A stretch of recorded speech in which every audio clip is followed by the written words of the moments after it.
প্রিয় শিক্ষার্থীবৃন্দ সবাই কেমন আছেন? আশা করি সবাই ভালো আছেন। তো আমি আজকে নতুন একটা টপিক নিয়ে আপনাদের মাঝে হাজির হলাম। আজকে যে বিষয়টি আলোচনা করব আমরা এই ভিডিওতে সেটা হচ্ছে যে আপনারা যারা অলরেডি অনার্স অ্যাডমিশনের যারা ফর্ম কলেজে গিয়ে জমা দিয়েছেন অনলাইন থেকে ভর্তি ফর্ম পূরণ করে, তারা নিশ্চয়ই জানেন যে আপনাদের ক্ষেত্রে যে একটা কপি কিন্তু আপনাদের অলরেডি কলেজ থেকে কিন্তু আবার ব্যাক করা হয়েছে, সেটা হচ্ছে স্টুডেন্ট কপি। আর কলেজ কপি এবং পাশাপাশি যে ডকুমেন্টগুলো আপনি সাবমিট করেছেন সেগুলো কিন্তু কলেজ অথরিটি রিসিভ করেছে।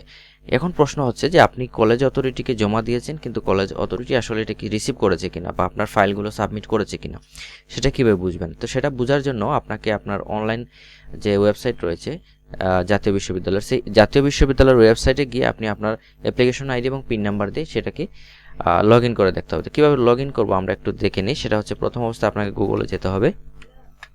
গুগলে গিয়ে আপনি এখানে সার্চ করবেন এনইউ অ্যাডমিশন।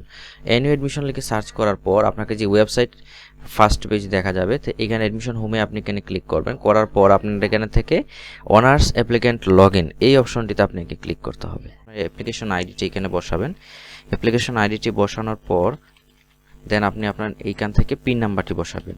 পিন নাম্বারটি বসানোর পর আপনাকে লগ ইন করতে হবে। তো লগ ইন করার পর সাথে সাথে কিন্তু আপনারা এখানে দেখতে পাচ্ছেন যে congratulation you are assign to এই সাবজেক্টে আপনি এই কলেজে থেকে আপনার মেরিট লিস্টে আপনি অলরেডি সুযোগ পেয়েছেন। এখান থেকে আপনার যে অ্যাডমিশন ফর্মটি রয়েছে সেই অ্যাডমিশন ফর্মটি আপনি পূরণ করেছিলেন।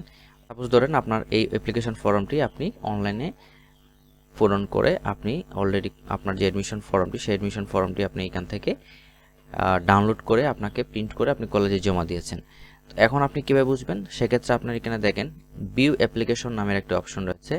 ভিউ অ্যাপ্লিকেশনে এসে যদি আপনার কলেজ রিসিপ্ট এখানে অপশনটি লেখা থাকে তাহলে বুঝতে পারবেন যে আপনার কলেজ অথরিটি রিসিভ করেছে। তো এইখানে দেখেন এখানে রিসিপ্ট কত তারিখে আছে সেটা কিন্তু বুঝতে হবে আপনাকে।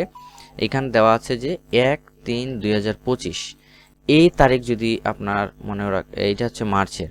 তো আপনার লেটেস্ট যে তারিখ বর্তমানে চলছে, এখন বর্তমানে কিন্তু জুলাই মাস চলছে, এখন এই জুলাই মাসের যে তারিখ আসবে আপনি যে তারিখে জমা দিয়েছেন, ধরেন আপনি 3 তারিখে জমা দিয়েছেন, তাহলে 3 তারিখে অথবা এই জুলাই মাসের যে ডেট সেই জুলাই মাসের ডেট কিন্তু এখানে দেখতে পারবেন।